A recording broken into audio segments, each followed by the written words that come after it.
Hello tout le monde, j'espère que vous allez bien, on se retrouve dans une nouvelle vidéo, cette fois-ci ça sera un tutoriel make-up Halloween. Donc pour ce tutoriel, vous aurez besoin d'un fond de teint de la même carnation que votre peau, du latex, du faux sang, des disques de coton, tout simple, hein, des cotons-tiges également, une palette de fard à paupières dans les couleurs noir, gris, ainsi que des pinceaux et un beauty blender pour appliquer le fond de teint. Donc voilà, je vous laisse avec la suite, c'est parti pour le tutoriel. Tout d'abord, à l'aide d'un coton-tige, on va appliquer du latex au niveau de la joue, droite ou gauche, comme vous le souhaitez. N'hésitez pas à en mettre pas mal pour après appliquer le coton.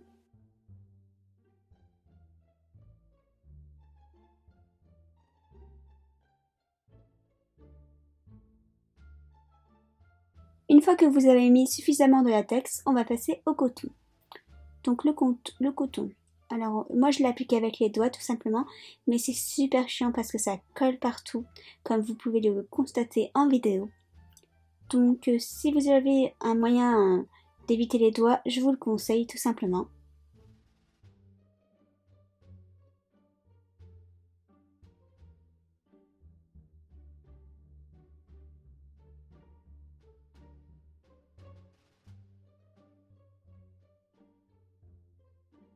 Passons maintenant au cou. On va effectuer la même opération, c'est-à-dire appliquer du latex et ensuite mettre le coton.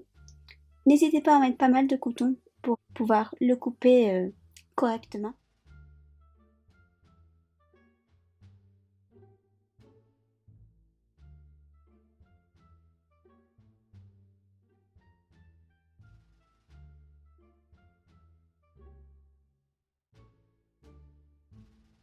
Une fois que vous avez mis le coton, vous allez reprendre du latex et remettre par-dessus. Une fois que vous avez posé le latex sur l'ensemble du coton, vous allez devoir attendre que ça sèche tout simplement. Donc un maximum 5 minutes, je dis bien maximum. Il y a du latex en fait que en 1 minute voire 2 minutes il est sec. Donc ça sèche super rapidement. D'autres non. Moi personnellement j'ai attendu même pas 45 secondes. Donc ça dépend vraiment du type de latex que vous avez pris, de la marque. Ensuite on va passer à l'étape du fond de teint. Donc l'étape du fond de teint, vous devez simplement prendre un fond de teint de la même carnation de votre peau. Malheureusement pour moi, le mien y était un peu dans les tons jaunes par rapport à ma carnation de peau. Mais bon, c'est pas grave.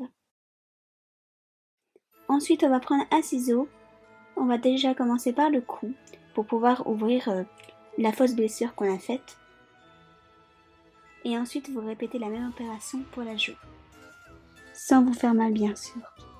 Je dis ça surtout pour les petits qui essayent de refaire ce make-up qui est un peu compliqué.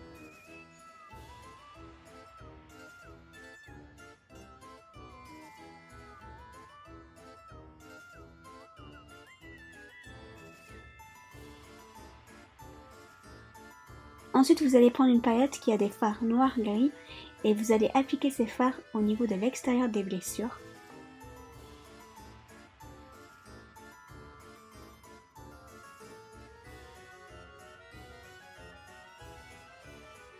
Ensuite vous prenez du faux sang, donc n'importe quel faux sang, et un petit pinceau pour pouvoir l'appliquer au niveau de l'intérieur des deux blessures, sur la joue et sur le cou.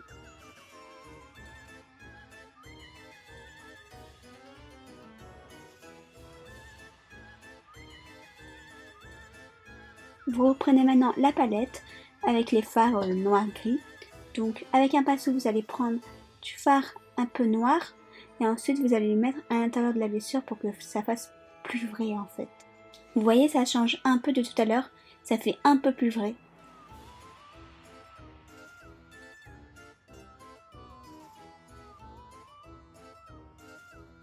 Ensuite je vais prendre un spray faux sang pour pouvoir l'appliquer à l'intérieur des blessures et pour que ça coule, pour que ça fasse beaucoup plus vrai.